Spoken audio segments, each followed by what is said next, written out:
Well, good evening, good evening, good evening. Thank you for joining me for the health and wellness webinar for tonight.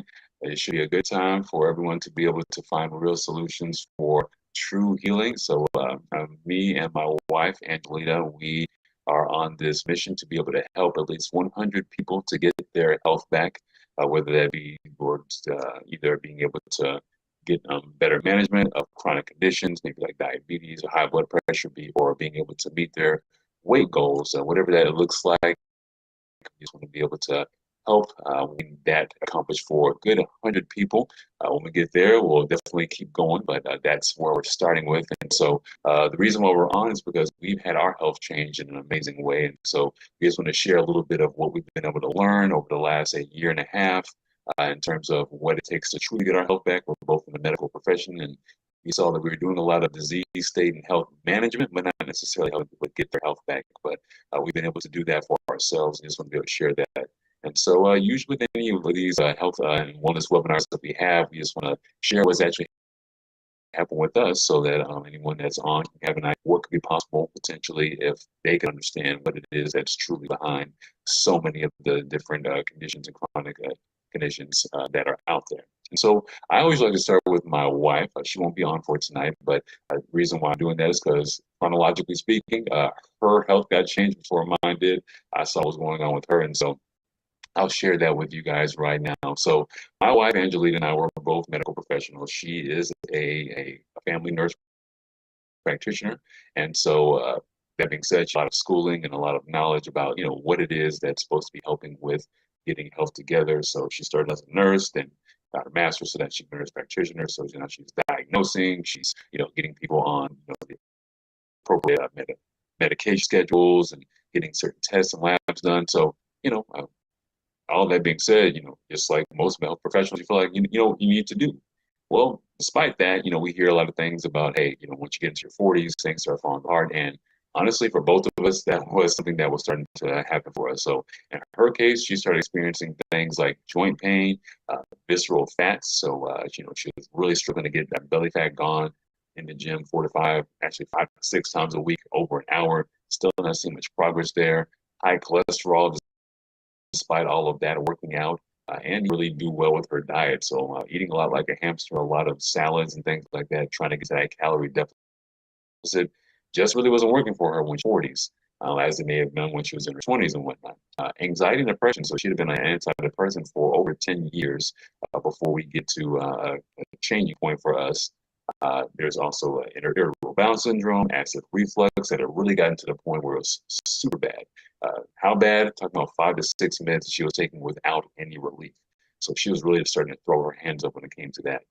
Hot flashes, mood swings, so kind of getting into this perimenopause space and trying to figure out how can I potentially getting on hormone therapy, difficulty building muscle again, despite all of this working out that she's having, and again, weight instability. So she was in a place where she just didn't know what to do. She's trying all these different things, and by God's grace, we actually were exposed, and we met. Actually, we had met this individual before, Dr. Natasha, but she had shared a system with us at this point in time, probably towards the end of 2024, early 2025.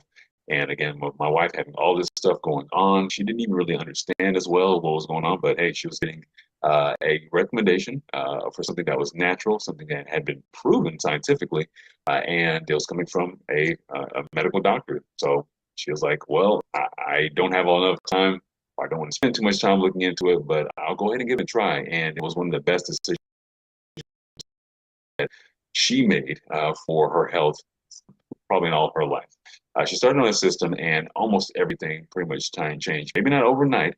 Sometimes a lot of what's going on with our bodies takes a while to, get to the point where it's a problem. So it can take a time for it to kind of reverse. But her body fat decreased down from 32 down to 25%. So this is also allowing her to build muscle without excessive exercising. So now you can see how her physique has changed on the right there. But she's working out about 4 times a week as opposed to 5 to 6 times a week. Much less time that she's doing it, usually 30-minute sessions as opposed to a whole entire hour. Less joint pain, which makes working out a lot easier for her. That irritable bowel syndrome reflux. So the irritable bowel syndrome for her was actually lactose intolerance. Couldn't really eat dairy like she used to. She used to really love cheese. Now she's back to eating that, once again. And that acid reflux, all those meds that she was taking for that, off of those now and feeling much better, getting restful sleep. Again, you can see the fat was actually being able on her stomach. That's that's gone. So just feeling a lot better and having less dietary restrictions and being able to eat a lot more without having to worry about her weight going all over the place. So I'm noticing this in the background for a few months, and I'm like, hey, I need to get into the game myself. And so I was like, put me in, coach. I started to try the same system that she was using. And pretty much, I didn't really know what I was going to be looking at for. I just said, hey, she's getting all these great impacts. Some of the stuff she wasn't even looking for. Maybe something will happen with me. I didn't think that I was in the force of health, but they had some things going on. I had some brain fog at work, so not the sharpest, and mine wasn't working as clean as I'd want to at work. But I was, figuring it out, making things go, still doing what I need to do to take care of myself. I know I'm a clinical pharmacist. Having gas and bloating, taking some supplements for those helped a little bit, but not as much. Stubborn belly fat like my wife. I didn't once had a full blown dad bod, if you will, but definitely no definition when it comes to what was happening in the midsection. And starting to get a lot of increasing joint pain, especially in the knees and the hips. This is getting really problematic. I didn't really think about it as something that I would want to have some benefit from, but it was really starting getting painful in terms of just being able to be active in the gym. I was really starting to think, like, am I going to be able to actually work out when I get into my late 40s, my 50s, with this kind of pain coming on? And I got started on the system and just had the most amazing results myself. Mental clarity is probably one of the first things that came back, a lot more sharp at work. The gut health improved to the point where the supplements that I was taking got off of both of those, feeling much better than I was when it comes to my gut health than I was before. Six pack, hey, returned back after decades, probably the first time since my teenage years. And I've still been able to keep that on ever since. Not really doing anything different when it comes to my workouts, but again, there's something going on underneath the hood that was allowing this fat loss to take place, especially around the midsection. Joint pain, biggest thing for me that has taken place. It actually took a little while for things to reverse back. It was a slow onset and slowly but surely got improvement. But I'm so excited about the fact that I can work out now without worrying about how much is this going to hurt, how long into my workout before I can start ridding the pain. So it's just an amazing thing there. Again, inflammation just kind of gone all across the system. So with that, again, just wanted to kind of give a little testimony of what's been working for us. One other thing I want to share is that with my mom, after we started having these amazing results, we decided, hey, let's maybe share this with people around us that are close to us that would can benefit. So my mom was a 30-year diabetic that she's on medication. She's a nurse herself, so again, someone that knows what it takes to actually be in good health, and so she was controlling the best she could, but again, still not able to reverse diabetes, if you will. Honestly, for most of us who are medical professionals, that wasn't a thing until we started noticing that it did become a thing when we can actually get to the root of what's going on. So she got on the system about a month and a half after that. She got her A1C done, and her A1C was down to a 5.1. Now, for those that don't know, the A1C is what we actually use to measure whether somebody's pre-diabetic or diabetic. Once you're at 5.7, that's when they officially give you a diagnosis of pre-diabetes. If you're at 6.5 or higher, that's when you're diabetic. Hers was down to 5.1. So essentially had reversed her diabetes. She was able to get off her medications, losing weight at the same time, just like me and my wife. And so it's been an amazing system that we've been able to come across. And now we're at a place where we're going to share it with as many people as possible. So we're going to talk about that towards the end of this actual call. But with that, I did want to actually talk about the main topic for tonight, and that's going to be to talk about high blood pressure. And so, if there's anyone else called that's interested in learning more about high blood pressure, go ahead and just put a one in the chat. Hopefully, this will be something where we're actually going to be able to learn something about what's going on here and what we can actually do to kind of get maybe even the root cause of what's going on and have been able to affect it there. So, again, understanding blood pressure, or the fancy word for it is a medical term, hypertension, and what's really driving it. We're going to be looking a little bit beyond just the numbers, but it is good for us to actually understand what those numbers are. Well, first, we're going to talk about how blood pressure. So, many actually remain unaware of the fact that they actually have such a condition. But understanding uh, the scope of this actually helps us to recognize what really matters and why we need to take action. So, nearly half of U.S. adults are affected by um, high blood pressure. So that means that 1 out of every 2 people has high blood pressure here in the United States when it comes to adults. That is a staggering statistic. It means if you have a married couple, probably at least one out of either the husband or the wife has it, right? And the risk actually increases significantly as we get older. Honestly, that's not too surprising. We hear that pretty much with just about every chronic condition that we have out here. And we often call it the silent condition. Might even potentially hear it as the silent killer. We'll talk about why that can be because the complications of uncontrolled blood pressure can be actually fatal, even potentially, or at least debilitating.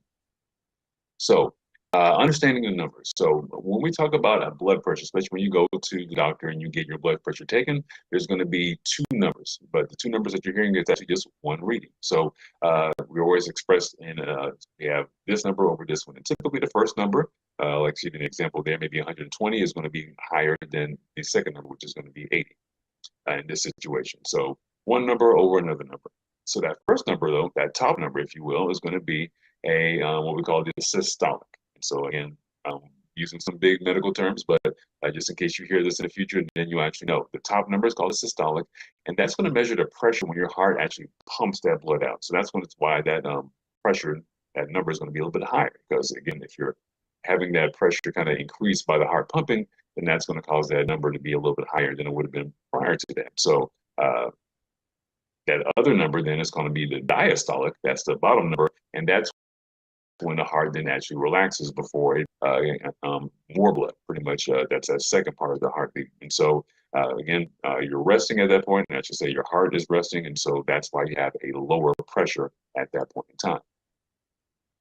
Now when we have high blood pressure, we actually in the medical arena have different classifications for it. So whether it be high blood pressure or normal blood pressure. So um, when we have blood pressure that's less than 120 over 80. So again, systolic is 120, the diastolic is 80. If it's less than that, so either number is, both of those numbers are less than that, then that's when we have it in the healthy range. So this is where we want to actually keep our numbers throughout our whole entire lives. And typically we're going to have to be eating well, making sure we're eating appropriately, making sure we're exercising and things like that to be able to make sure that these numbers stay there, especially as we get older. Well, if things do start though to get a little bit higher, then we would have what we call stage one um, high blood pressure. And so that's when the top number again could be somewhere between 130 to 139, or the bottom number is somewhere between 80 and 89. Okay, so at this point in time, we would call it, again, high blood pressure, but we may not necessarily have to take too many drastic measures. Maybe we're talking about lifestyle changes to see if that will be enough to help get those numbers back down. But when we get to stage two, that's when that top number is either over 140 or the bottom number is over 90. It could be either or. That's when we call it stage two. And this is when we're actually going to be a little more aggressive in terms of our treatment. We're talking about potentially starting on at least one medication. And again, if the numbers are still not improving or increasing the dose, we're talking about putting even multiple medications on to try to get these numbers back to where they ought to be. Now, it can get to the point where if your blood pressure is really uncontrolled, now we have what we call a blood pressure crisis or a hypertensive crisis. And that's when that top number is really through over 180 or the bottom numbers are over 120.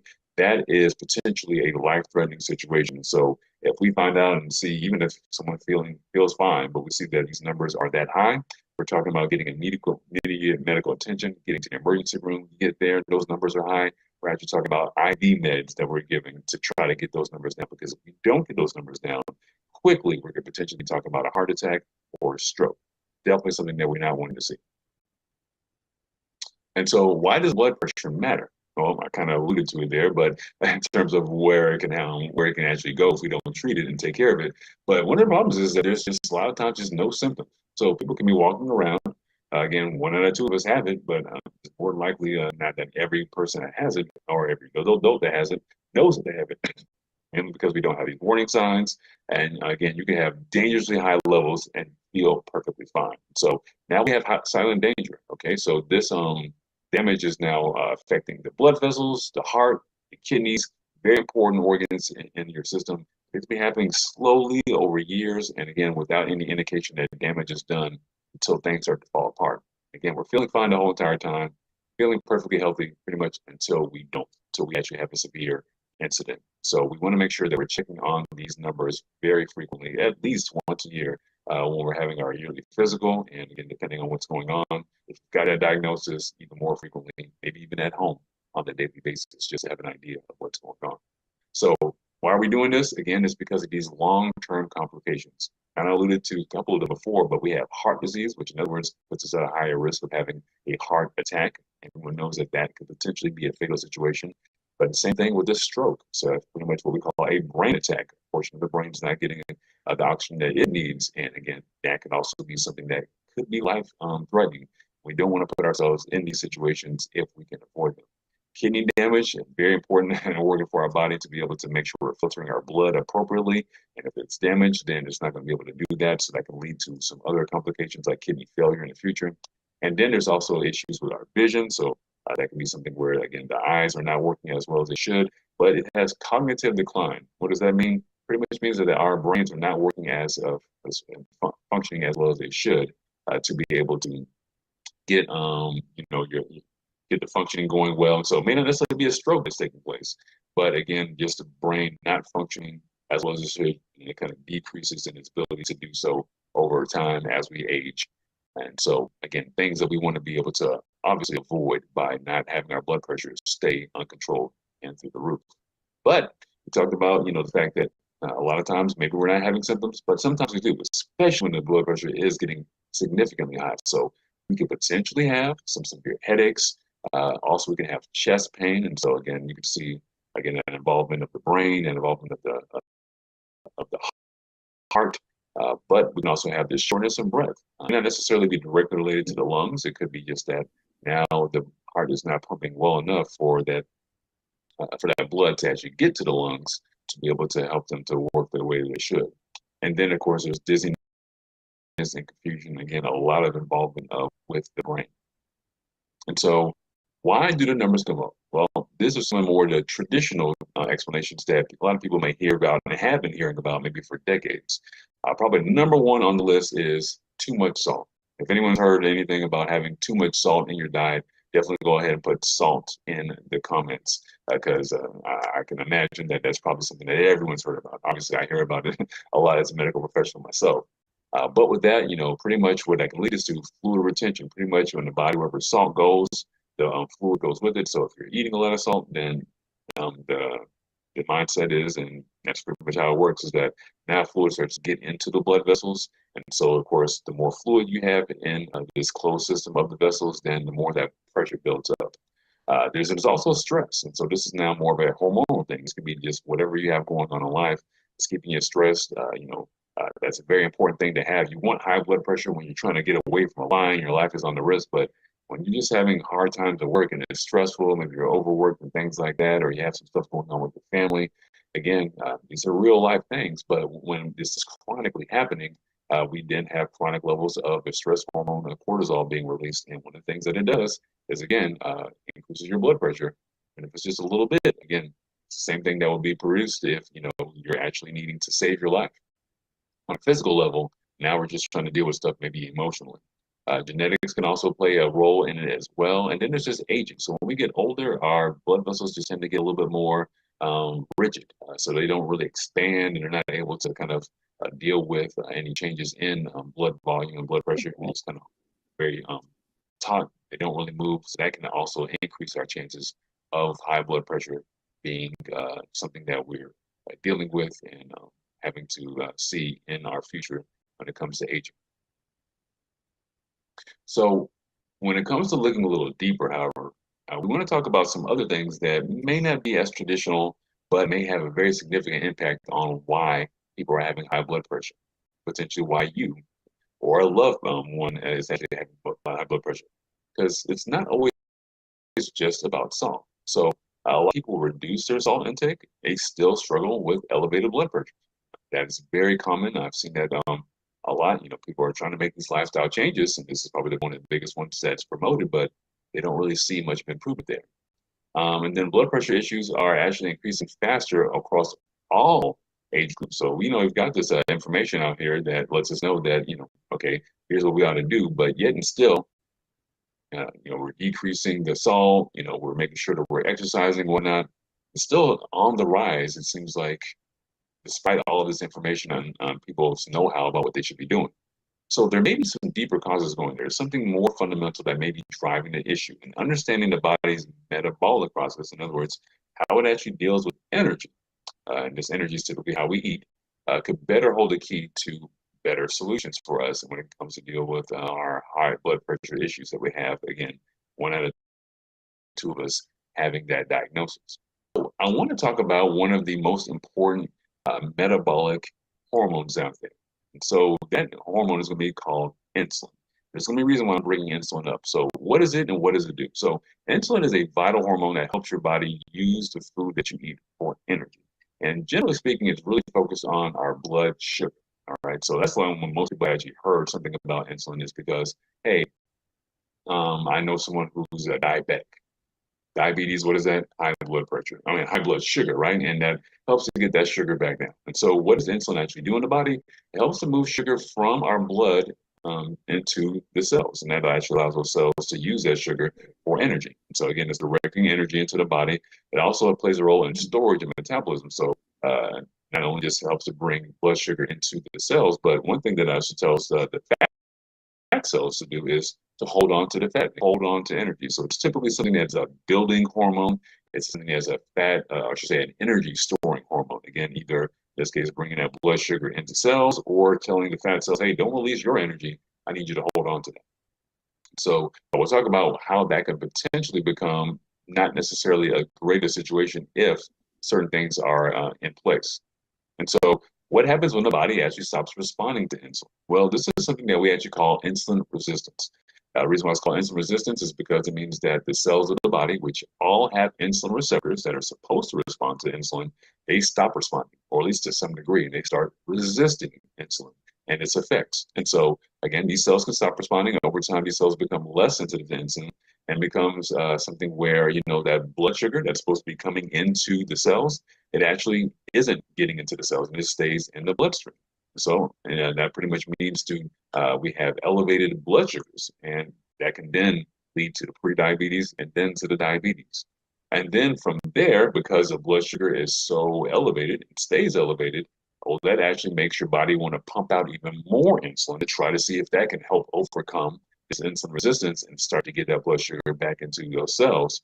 But what happens is that the more insulin gets pumped out by the pancreas, then the cells become even more resistant. And so they're not, so it just becomes this almost death spiral, if you will. And so these high insulin levels actually then start having negative impacts on other parts of the body. It's not just simply about blood sugar at that point in time. And so, well, we want to talk about, well, what can this actually mean in other parts of the body, in other disease states potentially. So again, when we have these chronically high insulin levels, pretty much, again, the whole body is impacted. All cells have these insulin receptors, so they're not responding. And so this actually then affects the blood vessels. When insulin stays high, blood vessels become less flexible and more prone to damage over time. So now we're talking about some issues here that could actually potentially affect this blood pressure issue. And so then this can actually get to the point where insulin resistance is affecting fluid balance. We talked about how, if salt's high, then pretty much your body's holding on to fluid. Well, excessive insulin disrupts the kidney's ability to regulate sodium. Sodium is, in essence, salt, and fluid, adding stress to vital organs. So in other words, now the kidneys aren't doing what they need to be doing to get rid of salt because of this whole insulin resistance situation with these chronically high levels of insulin. And so they can't function the way that they ought to. And so now we have, again, more fluid in the system. Not necessarily because we ate more salt. We could actually, again, be trying to reduce our salt intake. But again, our body's now ability to get rid of salt in the kidneys is being negatively impacted because of this insulin resistance. And then stresses out key organs. And so the body struggles to maintain balance. It creates a cycle that continuously elevates the blood pressure more and more and more. And so again, kind of talking about specifically the impact on the blood vessels, it can lead to thickened vessel walls. And so that's going to be something where, again, the thicker the walls are, that means that there's less and less space in those vessels to be able to actually move the blood through. And so again, that's going to be increasing pressure that way. Can lead to reduced flexibility, again, because they're coming stiff and less able to expand. Usually something that we're maybe just seeing when we're getting older, but actually that can start happening now at a younger age because of insulin resistance. and higher pressure is then required to start pumping this blood through from the heart. It's got to pump a little bit harder to make sure that all the organs are getting the blood and oxygen that they need. But again, now this is leading to those potential complications if we don't get things under control.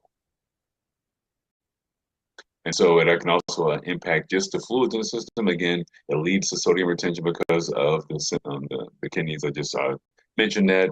And again, water follows that sodium. So again, if sodium's not getting taken out of the system, then that fluid just stays in the system as well, leading to a higher amount of blood in the system. Again, more than the blood vessels are used to being able to deal with.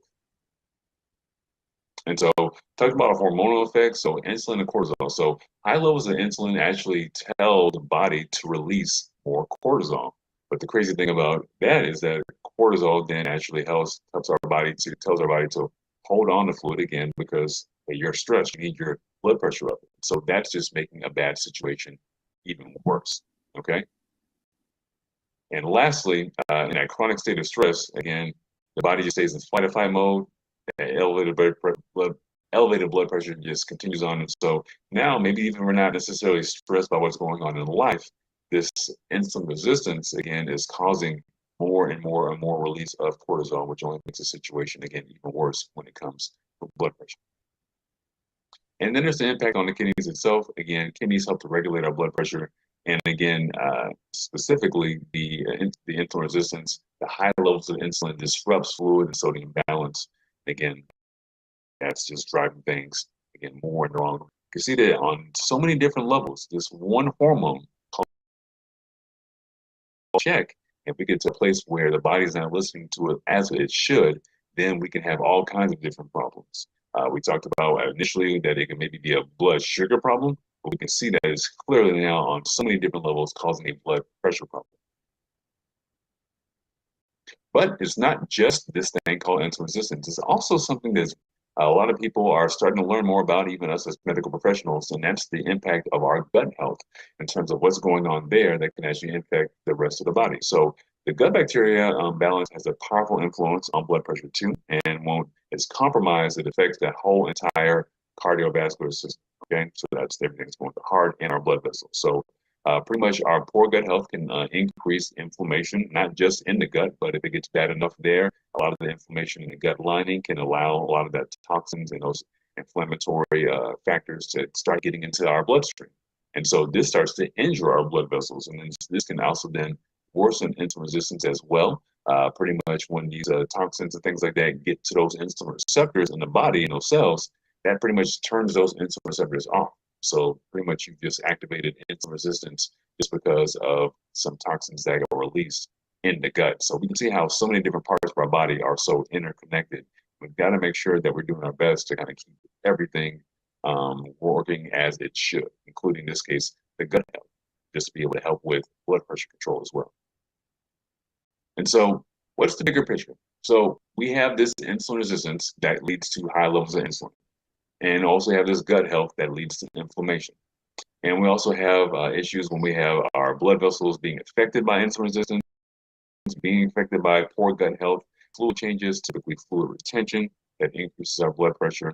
And so we put these two together, insulin resistance and poor gut health, and now we have something that's really driving that blood pressure to go up and up and up, keeping us at higher risk of having these complications, even if we are on medications. Maybe we're having to go from 1 to 2 medications, maybe even to 3, and still not seeing the benefit that we want to have with those numbers coming down because we really haven't necessarily addressed the root of what could be really driving these things. And so how does it all connect? Again, insulin is leading to vessel tightening, also leading to fluid retention. This is something also that poor gut health can do because of the inflammatory markers that it actually puts into the system. And again, all this leading to a high blood pressure. So we're kind of now getting a little bit more beyond, what things can affect it versus like what's actually potentially driving it. So potentially, if we can actually affect things on this level, if we can get to the root of what's going on, now we can actually get some significant benefit when we're dealing with such a quote unquote chronic disease. And so what can we do to actually have an impact on insulin resistance? I apologize for the slides. I was not aware that the formatting was off there. One of the biggest things we want to do is actually stabilize blood sugar. Now, you're wondering, well, what does stabilizing blood sugar have to do with uh, high blood pressure? Maybe something that had to do with diabetes. Well, the thing about blood sugar is that blood sugar is what's going to be causing the release of insulin. Whenever we eat a meal and we have blood sugar go up, that's something that the pancreas senses. And so, depending on how much your blood sugar goes up, will actually impact how much blood insulin is released. So, if we can actually stabilize it so that our blood sugars aren't going through the roof, then our insulin doesn't have to go through the roof and try to chase it back down. And again, in this case, one of the things that really drives insulin resistance is the fact that insulin just keeps being chronically high. It keeps getting pumped out more and more and more at very high levels and potentially very frequently. So if we can bring down the body's exposure to insulin, in this case, potentially by stabilizing our blood sugar, then that'll allow to get closer and closer toward becoming insulin sensitive again. That's the opposite of insulin resistant. And then we want to reduce inflammation. And so we want to be eating anti-inflammatory foods, so a lot of things that are high in what we call polyphenols or chlorogenic acid, and also improving that gut health. Again, if we can make sure that our gut is going to be releasing all these inflammatory factors into our cells or into our bloodstream, then that's going to help as well. And then so I talked about that there, just supporting gut health. You can see some of the foods there that are very helpful in terms of being having some anti-inflammatory properties, especially with some of your darker berries and things like that, avocados and whatnot. So some other proven powerful tools is that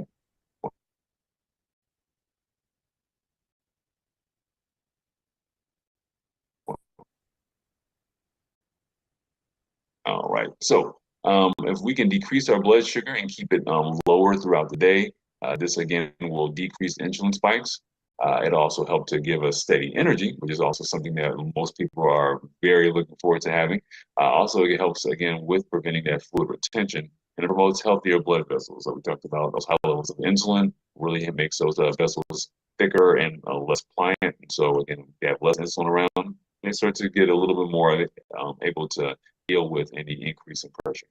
Strategic fasting. So sometimes people call this intermittent fasting, but this gives the body time to reset and rest, especially the gut, but also the rest of the body in terms of, if we don't necessarily have sugar pumping throughout our system all day long, it also means that we don't have insulin pumping throughout our system all day long. So if we can only eat at certain points of the day and maybe for the majority of the day not be eating, then that allows our bodies to, for the majority of the day, not have exposure to insulin. Again, something that's helping us to become insulin sensitive again. And we also want to potentially increase our fiber intake. This is actually it's kind of more of a have to versus something that's kind of optional. Why? Only 3% of us. Oh, hold on 1 second. It looks like I am not sharing the screen. Hold on 1 second. I'm so sorry, guys. Okay, I think we're back now. I do apologize for that. So we talked about decreasing the blood sugars after meals, making sure that we're decreasing those insulin spikes, which is your strategic fasting. And then now we're talking about increasing our fiber intake. I'm glad I caught that when I did. I didn't get too much further without sharing the screen. We also want to make sure that we're feeding the good gut bacteria. The bacteria in our gut actually are the ones that eat fiber. Our bodies actually don't take on fiber. We don't, get that absorbed into our bodies, into our bloodstream. It's actually going to be the bacteria, the trillions upon trillions of bacteria in our gut that actually feed on that. And so once they feed on that, they sometimes produce some very beneficial short chain fatty acids. And again, they have very anti-inflammatory properties. But again, it's also making sure that we have that balance in our system where we're not having all of these bacteria running the show in the gut where they're actually again having so much inflammation spilling into our bloodstream. And all this helps to decrease insulin resistance. Another thing about fiber intake is that when we do eat, typically that's going to be something that's going to help to decrease the blood sugar spike after a meal. And so if we're not, again, not having our blood sugar going up so much after a meal, because fiber is helping to make sure that the sugar gets slowly absorbed into our bloodstream, then we don't have insulin having to jump to very high levels to get that blood sugar back down. And so when the body rebalances, we have more stable blood sugar, more stable blood pressure. I'll also have better energy levels, less bloating and fluid retention. Again, that can lead to high blood pressure. And we have improved health markers. In this case, I can talk about blood sugar like it happened for my mom. It helps a lot of times with blood cholesterol, but again, this also is something that can help to bring our blood pressure back down. So I want to say thanks for chiming in. If there's anybody that has any questions when it comes to what's going on with blood pressure and what we talked about tonight, potentially what's actually going on is, or beneath the surface, what's actually at the root of the problem. Again, that insulin resistance or that poor gut health, that imbalance of the gut bacteria there. Feel free to drop that in the chat. I'll just check real quick to see if anything's going to drop right now. Because I am anxious to make sure I share with you guys, like I promised at the beginning of the presentation, what it is that me and my wife have been able to experience that has helped us actually with both of these issues, the insulin resistance and the poor gut health, and have led to such great impact for our health and also for my mother as well, being able to, in essence, reverse her diabetes. And so, any questions? I don't see any at the current moment in time. So, with that, I am going to then share with you the Feel Great system. All right. So, the Feel Great system is something that, again, me and my wife were exposed to early in the year, last year, and has given us this really impressive benefit over this last year and a half, and it continues on a very sustainable system. And so, really, what this system does with two very powerful products is get to the root of what we've just been talking about, and that's going to be this roots, if you will, of a lot of chronic conditions. So we talked a little bit about diabetes, high blood sugar. Definitely focused a lot tonight about high blood pressure. But it's not just that we can actually see the, that is driving a lot of conditions that are related to insulin resistance and poor gut health. And so right here we have some of the more chronic conditions that a lot of times, especially within the medical profession, I mean, my wife, we're just like, hey, you have these conditions, they're not going away. And we just don't know why, but hey, all we can do is try to give them meds and see what happens. So we even have things like when it comes to sexual health, polycystic ovarian syndrome for women. One of the highest reasons, really, it is the highest reason why women may become infertile, not able to have kids. It's related to insulin resistance. Matter of fact, one of the medications that they use to try to help with that is a diabetes medication. It's called metformin. What does it do? It actually helps to try to make you more insulin sensitive. But it's not just the ladies, men. We have issues with erectile dysfunction, migraines, Alzheimer's disease. They're actually calling Alzheimer's disease a type of dementia, type 3 diabetes, because of how closely related it is to insulin resistance. Again, insulin resistance is the main thing driving diabetes.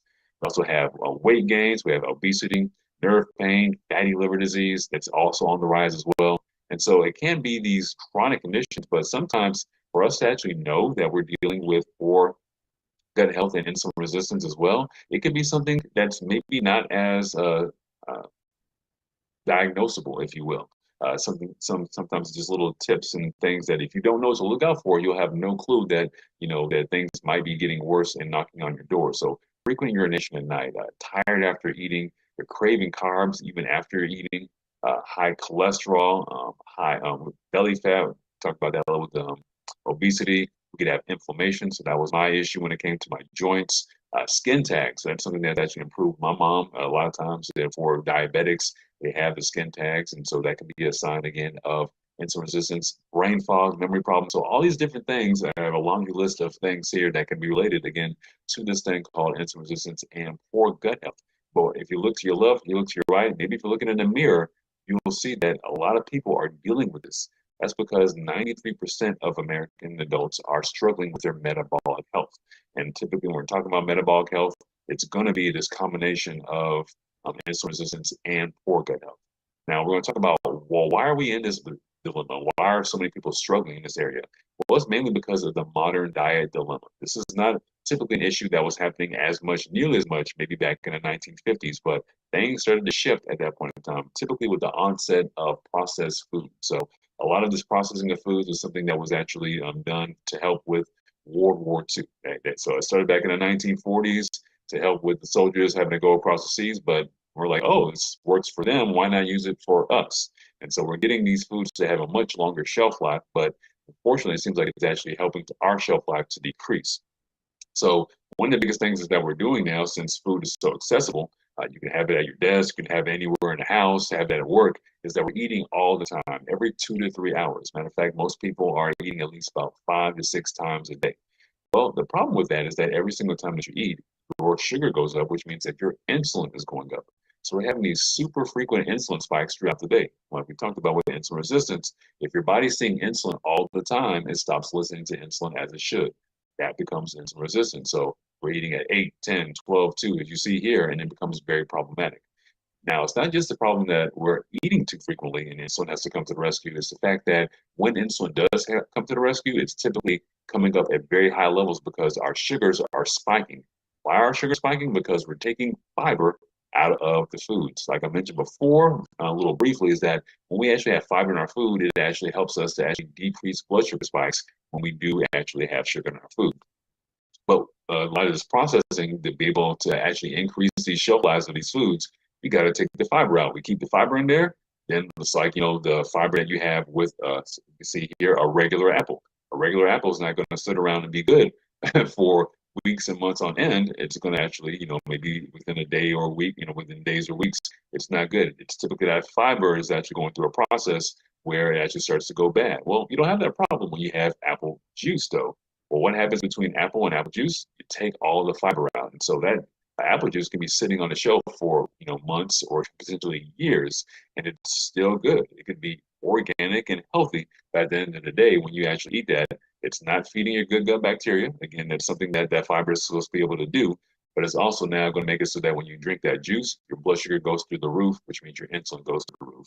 Same thing we have here with this wild fiber not wild fiber, wild rice. You take the fiber away, now you have the white rice, which sure everyone loves, everyone enjoys, but again, spiking our blood sugar up and doing nothing to help good gut bacteria. So pretty much with this field grade system, what we've actually been able to introduce is ways to, with very two simple plant-based products to be able to get to the root of, again, this insulin resistance thing and this poor gut health. The first thing that we're going to be doing is bringing the fiber back. How do we bring the fiber back? With the balanced product. The product name of Balance, it actually has 7 plant-based sources of fiber. And so this is now helping us to get our fiber stores back up. I think I may not give you a number, but only 3% of Americans are getting the minimum requirement of fiber in their diet. And so this is helping to get those numbers up, but it's not just simply an amount of fiber that is bringing back, but also a variety of fiber. Fiber and variety in terms of getting it from different sources is very important. Again, we have 7 different sources here. And so some bacteria in our gut actually likes this type of fiber. Some of them like this type of fiber. Some of the bacteria might like that type of fiber. So it's good that we don't just keep giving it the same one. In case we're giving it pretty much Thanksgiving every single time that we take this product. So that's going to be helping our gut health to get back together. So you see is again, when we're doing that, it's helping with things like IBS, like with my wife, able to get back to being able to eat dairy because her lactose intolerance, reverse constipation, diarrhea improving, even skin. So a lot of times with with the gut bacteria spilling all these toxins into the system, though one of the body's main ways of trying to get rid of it, it's just like, let's just get it out of the skin. Well, of course, that's going to have an impact on how nice your skin looks. And so getting that gut health back together for a lot of people ends up meaning that their skin looks a lot better. And then even anxiety and depression. Some people may have heard of something called the gut-brain axis, but it is actually a real thing. And so to the point where my wife, when she got her gut health back together on the same system, she was able to get off of that antidepressant that she was taking for 10 years. So this is truly something that can actually be a benefit in different ways, not just with the gut, but again, in other parts of the body. But again, it's not just the gut. It's going to be helping to, again, get a lot of the insulin resistance gone because we're decreasing those blood sugar spikes after a meal. So we just don't take this at any point in time in the day. We take it right before meals. We do that, they can actually decrease blood sugar spikes by more than 40%. So when we're doing that, that means that if our blood sugar is not going up that much, then our insulin's not having to come up as much to help get that sugar back down. And so obviously that can be very beneficial with diabetes. Again, help my mom to get her A1C back to normal levels. But it's also very, very beneficial for high cholesterol. So I want to highlight this study here by the Cleveland Clinic. For those that don't know, a very popular clinic. If you start trying to diagnose yourself online, you can see a lot of articles come up from the Cleveland Clinic. It's also because they're the number one heart hospital in the world. And so they've actually studied this all natural product. You think that, they'd only be studying medications, but they found that this balance, if taken regularly, can reduce cardiovascular risk on a population basis and potentially decrease the need and or dose of lipid lowering or cholesterol lowering prescription drugs. So again, showing the benefit of what it can do if we're actually getting to the root of insulin resistance. Now we're also helping with high cholesterol as well. But it's not just the balance that we're using. Again, as I said, it's a two-product protocol here. It's also making it easier to fast with our Unamate tea. So this Unamate tea is coming from the yerba mate plant down in South America. That's where it's mainly found. And what it does, at least once it's actually been distilled by the company that we're getting this product from, it actually helps to increase the body's GOP levels by over 60 to 70%. And so that means, for those that don't know, we hear about GLP-1s and their benefit with weight loss. What it's doing is actually decreasing your body's need to want to eat. It pretty much helps you to feel full and satisfied. And so this makes fasting, like I talked about before, the benefit of it. If we are not eating all day, we're giving our bodies a rest, and getting our gut a rest also means that we're not necessarily spiking up our blood sugar and our insulin levels. And so again, that helps us to be insulin resistant. I mean, be insulin sensitive. That can be very tough for someone who's eating 5 to 6 times a day to get used to that. Well, this helps that to make fasting super easy, but it's also got different components in there. It's got chlorogenic acid. I mentioned that before. It's something that's very beneficial for decreasing inflammation. Talk about the impact of inflammation for insulin resistance and just for damage potential to blood vessels when it comes to high blood pressure. High levels of theobromine that helps us to feel sharp and alert. And so this is the part of the system that helped me with my brain fog. That was, again, the first benefit that I personally had. And so just putting this together with the system, with the balance, these two really help to, again, give us a good energy, and also, again, to help to reverse that insulin resistance and that gut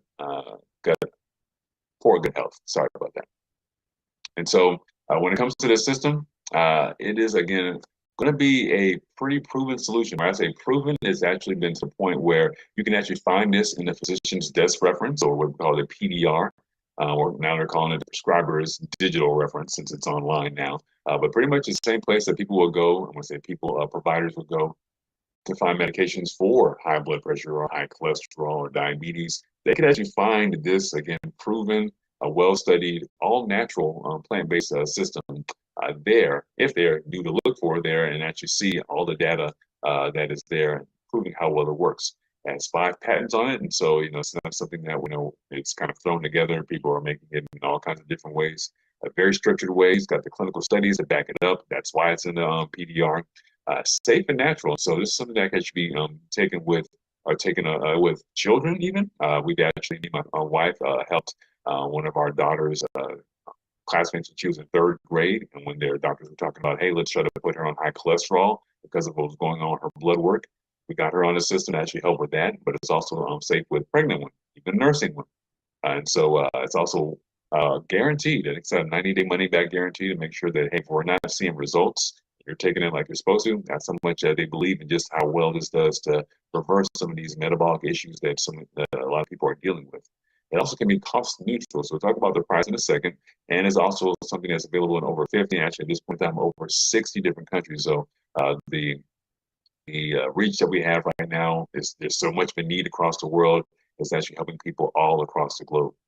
And so, again, we have the 2 products. We have the Unamate tea and the Balance, the Fiber Matrix.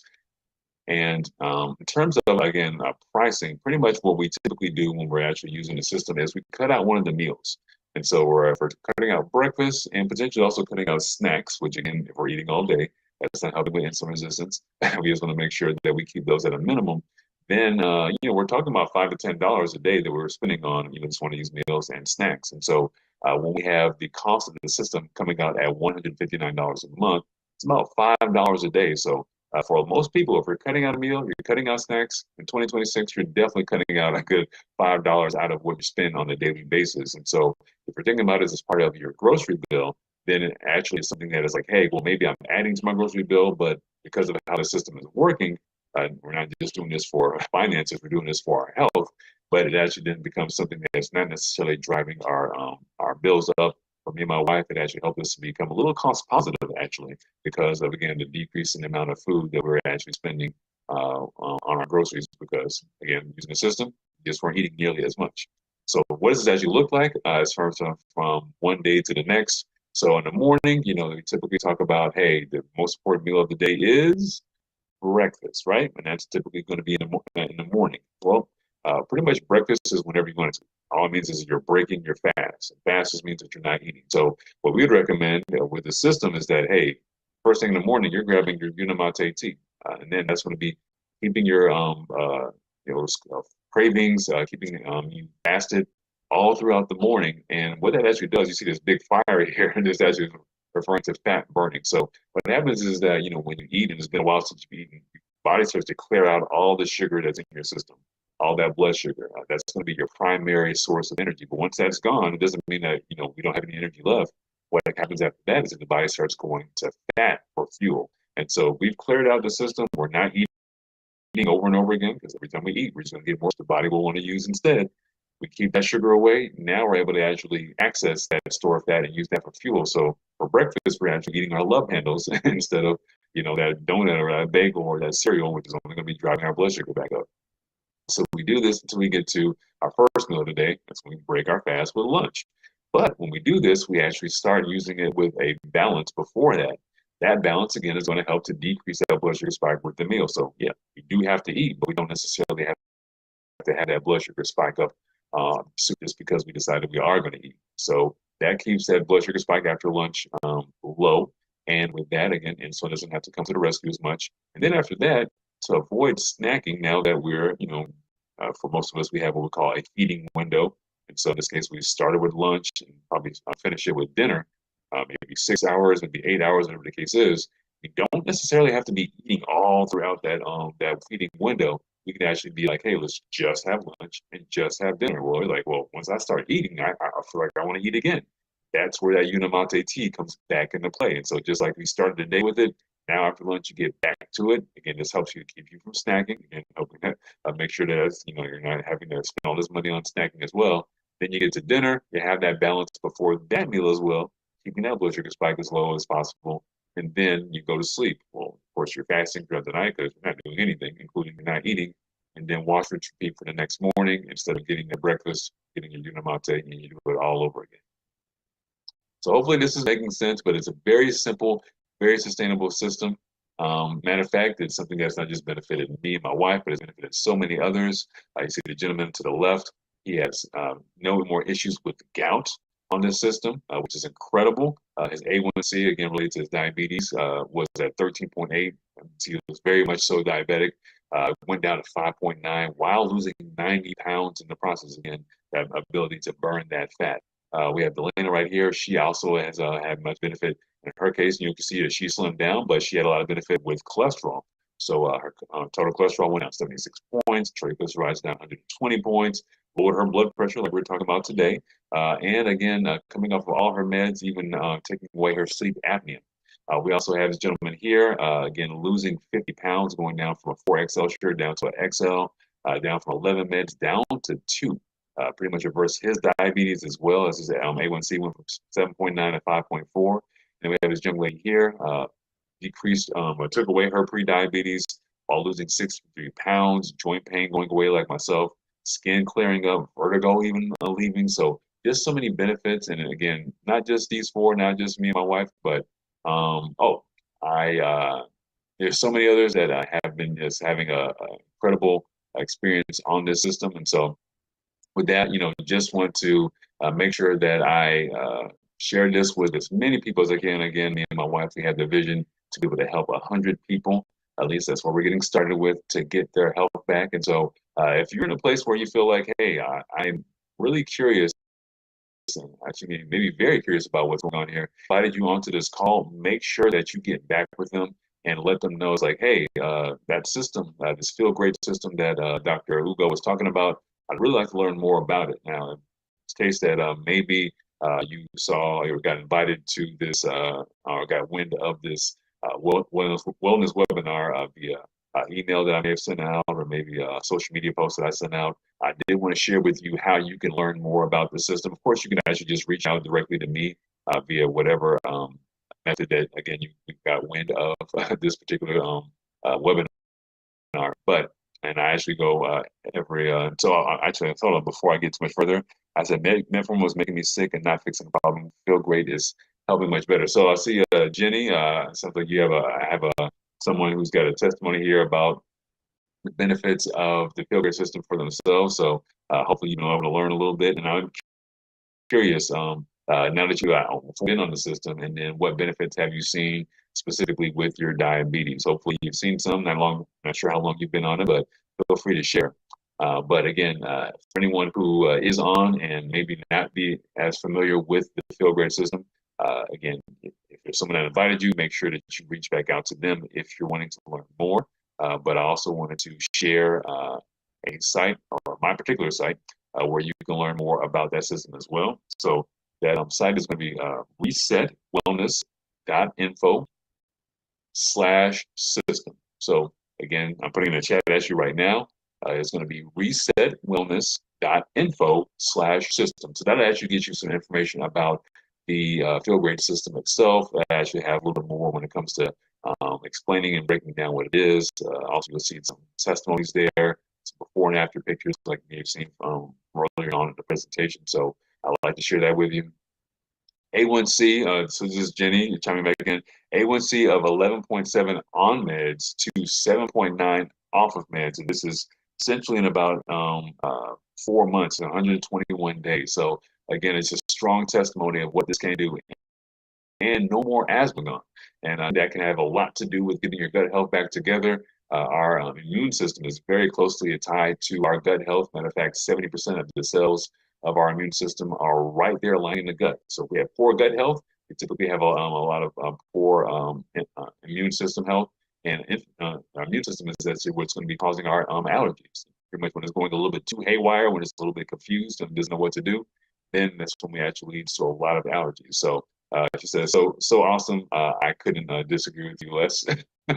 And one of the things, though, I wanted to share as a resource for those that are like, okay, well, this is sounded interesting. I didn't know this stuff about, insulin resistance. Is kind of new, poor gut health. These are kind of new, novel concepts to me, but I'd like to learn more. I mean, really don't want to necessarily jump at something that I don't understand as well. So I wanted to share my email list for anyone to join. And so that's going to be at resetwellness.info/email-list. So again, that's resetwellness.info/email-list. And so if you go to that site, you'll be able to join my recently started email newsletter. And so it's called the Wellness Reset. But with that, right off the bat, I like to be able to share something for anyone who really wants to join on and maybe get something that they can use as a resource to really start tackling some of the issues that may be going on with their health right away. It's going to be my metabolic reset blueprint. And so you'll get that in the email right away if you sign up for that email list. And so that's something, again, a resource that you can use right away to, start tackling things. But as the weeks go by and you get more and more of those emails dropping from the actual newsletter, that'll also help you in your ability to be able to get your health back again. That's what I want to do, starting with 100, and we'll go from there.